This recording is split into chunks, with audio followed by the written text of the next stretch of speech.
Mami Ci. Dan YouTube channel kali ini kita akan membahas seputar psikologi. Deteksi depresi pada anak. Oh, Nah, bisa itu dideteksi tuh Mami Ci. Yakin? Yakin dong, karena kita akan langsung bertanya pada ahlinya, yaitu ada psikolog kita Gus Rieni dari Klinik Teratai PKBI Jabar. Parenting Talk bersama PKBI Jawa Barat. Yes, sudah hadir bersama kita berdua live di studio. Ada Uni. Apa kabar Uni? Alhamdulillah baik. Hari ini Lama senang tak banget gitu. Iya. Setelah berbulan-bulan. Bayangkan hampir 8 bulan gak ketemu Uni ya. Uni Biasanya kan ini seminggu sekali kita ketemu. Uni ini suka mendeteksi depresi pada anak, depresi pada ibu, stres dan emang Uni nggak mikirin kita tuh depresi, nggak ada Uni tau nggak? Tapi Uni kebahagiaannya diekspresikan dengan baju dengan kompak sama kita.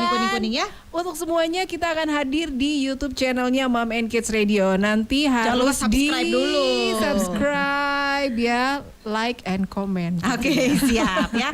Oke, kita berbicara depresi pada anak. Kok Mami Ci kelihatan depresi banget? Uni bisa melihat kan garis mukanya. Pandemi Uni ini udah mau masuk bulan ke-9 kan? Iya benar sekali ya. Jadi memang selama pandemi ini ternyata tingkat kasus depresi itu memang meningkat. Bukan ya. hanya orang tua tapi anak-anak ya. Anak-anak Tajam. ya, anak-anak juga gitu, orang tua, remaja semuanya terkena dampaknya ya. Iya. Yang paling ini sekali adalah kecemasan ya, kecemasan, kemudian ketakutan ketakutan yang berlebihan ya, kewaspadaan yang berlebihan. Nah itu yang sekarang yang berlebihan gitu. Padahal Boleh sebenarnya waspada tapi Alias yang berlebih. parnoan Uni. Nah gitu. Parnoan itu apa ya bahasanya? Di dalam bahasa psikologi kayaknya nggak ada parnoan ya. Parnoan itu cuma ada di kita Uni. Oke, berbicara tentang depresi, ada ciri-ciri khusus nggak mengenai depresi itu Uni? Iya, kalau depresi sebenarnya kan sudah masuk ke dalam gangguan mental ya, gitu ya, yang memang harus ditangani secepatnya ya, sedini mungkin gitu. Jangan sampai nanti dia lebih parah gitu kan. Karena awalnya mungkin dari kecemasan ya, kecemasan berlebihan kayak gitu. Kemudian kalau terus berlanjut menjadi sesuatu yang misalnya kesedihan berkepanjangan, akhirnya mengganggu aktivitas mereka sehari-hari. Nah ini kan yang orang depresi itu kan itu. Jadi pikiran dia, perasaan dia, perilaku dia sudah mengganggu aktivitas dia sehari-hari. Nah ini yang bahayanya itu yang gitu. Kategorinya depresi Gitu ya. Misalnya dia mengurung diri di kamar kayak gitu ya, tidak mau gaul gitu, merenung gitu ya. aja, tidak mau melakukan kegiatan apa-apa. Iya. Uni itu anak umur berapa dia mulai ada gejala-gejala depresi gitu? Ya di semua umur sih ya, misalnya usia balita itu biasanya kadang-kadang sudah SD ya biasanya sudah mulai kelihatan ya. Kalau balita mungkin mereka belum kelihatan gitu ya, tapi di usia SD biasanya sudah mulai kelihatan gitu kan. Nah, SD, ya kebenaran anak kita kan SD. Iya, rata-rata Kecuali Mami Ci SD. anaknya udah kuliah ya. Mami Ici yang kuliah, anaknya masih SD. Lagi kita ngobrol lagi. Kalau berbicara tentang depresi, yang ada di pikiran kita adalah kasihan ya, tapi nggak cuma cukup kasihan aja, kita harus cari tahu ya Uni ya, penyebab, penanganannya, dan banyak yang beterbaran. Contoh-contoh kasus ya Uni ya. Iya. Ya artinya di sini sebenarnya kasus-kasus depresi itu kan di masyarakat kita tuh sangat banyak gitu ya. Tapi yang mendatangi tempat layanan gitu ya, tempat konsultasi ke psikolog atau ke psikiater itu hanya sedikit. Kenapa alasan mereka tuh nih kira-kira? Nah alasan mereka itu mungkin ya karena masih adanya stigma negatif dari lingkungan ya. Orang-orang yang misalnya berkonsultasi atau mendatangi psikiater biasanya tuh dianggap sakit jiwa gitu dalam ya. tanda kutip sakit jiwa. Padahal stres. depresi belum tentu sakit gila itu kan. Ya artinya kan itu ada tingkatan-tingkatannya. Jiwanya juga nggak sakit kan. Tetap harus dicari. Kaget loh Mami Ci. Ya maksudnya beda kan Ya, ini artinya kan. depresi itu udah masuk gangguan ya, gangguan Iya. masalah kesehatan mental kayak gitu kan. Dan tapi itu kan nggak ujuk-ujuk orang tuh jadi depresi gitu loh. Ini boleh nggak ketawa duluan? Pak Mici udah nggak bisa ditahan lagi nih. Itu kan bukan berarti gitu. Dia mah depresi makanya dia Belum gila. jadi gila, Itu kan kan? adalah Iya, satu iya, stigma yang jelek Nah, Ya banget itu kan. itu Iya. itu yang menyebabkan mereka tuh malu ibaratnya gitu ya, untuk konsultasi ke psikolog. Iya gitu, malu bilang dikasihkan orang stres gitu, orang iya. sakit jiwa, orang Padahal nggak gitu ya. nggak begitu gitu.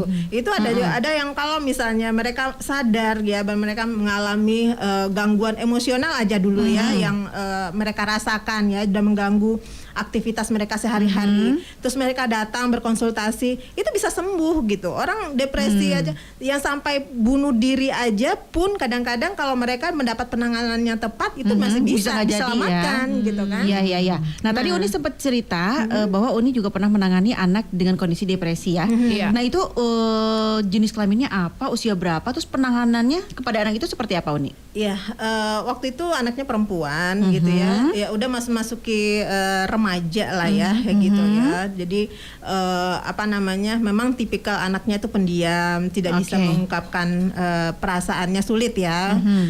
Kemudian dia mendapatkan perlakuan yang tidak menyenangkan dari keluarga juga gitu ya, kemudian dari teman-teman, dari sekolah juga yang yang membuat dia tuh terjatuh gitu sampai keluar sekolah tuh juga dari pihak sekolah kayak Drop gitu ya kan, jadinya. drop banget gitu ya. Jadi nggak punya harapan rasanya dianya gitu ya untuk Iya. masa depannya dia. Padahal sebelumnya dia anak-anak adalah anak-anak yang berprestasi gitu ya. Oke.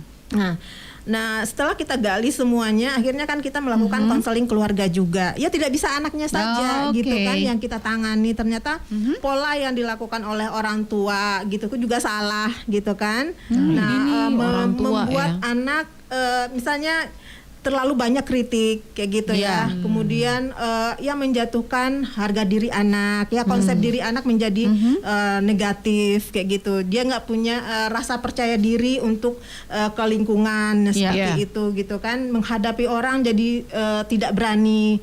Akhirnya curiga kan. Akarnya tetap akarnya akar masalahnya ketemu ya. Ya, kita kan semuanya di situ kan kita gali dulu ya semua apa yang bisa menyebabkan anak ini jatuh pada kondisi dia saat ini gitu. Pasti banyak hal-hal yang sudah dialami oleh anak-anak tersebut. Iya. Nah, seperti itu. Setelah Observasi. diobservasi penyebabnya apa, lalu tindakan kepada anaknya seperti apa, Uni? Ya, tindakannya kepada anak kita melakukan pendekatan ya supaya anak tuh pertama kan anak itu bisa nyaman dulu, menerima kita dulu ya supaya dia tuh bisa mengungkapkan apa yang dia rasa, apa yang dia out ya, pikir Uni ya, apa yang membuat dia seperti itu. Kalau anak sudah mulai terbuka gitu ya, dia harapan dia apa sih ke depannya. Nah, seperti itu. Nah, kita itu bangkitkan lagi kesadaran dari dalam diri dia bahwa dia itu berharga gitu kan. Dia itu pasti punya masa depan Membanggakan yang dulu ya. panjang ya, dia bisa bikin diri dia bahagia. Nah, seperti itu cita-cita dia dulu yang yang dulu dia miliki gitu ya. Nah, itu kita angkat lagi misalnya seperti itu. Tapi awalnya memang dulu kita dari proses itu kita yang dilakukan itu adalah pembersihan emosi negatif ya. Jadi akhirnya nah ini yang paling penting sekali. Uni, jadi kesimpulannya ya kita kaitkan dengan kondisi sekarang kan, tetap ya anak-anak yang udah nggak sabar pengen sekolah, udah nggak sabar pengen nge-mall, nonton bioskop dan lain sebagainya. Iya. Kira-kira saran Uni apa nih supaya anak tidak mendekati depresi tadi? Ya, artinya mereka juga harus diberi pemahaman ya. Biasa anak-anak SD itu udah mulai paham kenapa dia harus dirumahkan, gitu ya, gitu. Kemudian kita bisa ciptakan hal-hal yang menyenangkan di rumah. Ya, itu seperti PR berat. Ya kan, gitu. Karena jarang di rumah. Ya, bahagia itu gak hanya di luar gitu, tapi di rumah juga kita bisa bahagia gitu kan. Jadi artinya kalau kita nggak mau anak kita stres, nggak mau kan kondisi seperti ini kan tekanan ya. Tekanan kan mereka nggak boleh main, mereka nggak boleh keluar. Kalau keluar tuh harus APD lengkap, dan gitu, lain-lain. masker dan lain-lain, gitu kan. Itu sebenarnya tekanan ya. Itu bisa menjadi penyebab stres pada anak, misalnya seperti itu. Nah, tapi kalau dia menjalani kondisi ini dengan dengan kesadaran gitu ya, dengan Santai aja, tidak menjadi suatu beban gitu ya, itu nggak masalah gitu kan. Anak nggak akan jatuh pada situasi yang Depresi membuat tadi stres atau depresi selanjutnya, misalnya seperti itu. Nah, ada peran orang tua lah ya di situ ya, yang harus menciptakan bagaimana kondisi situasi yang nyaman di rumah gitu ya. Kemudian pemahaman atau kesadaran dari anak juga kan, itu proses komunikasi ya. Komunikasi antara kita dengan anak-anak kita gitu, supaya dia bisa menerima kondisi saat ini memang seperti itu gitu ya.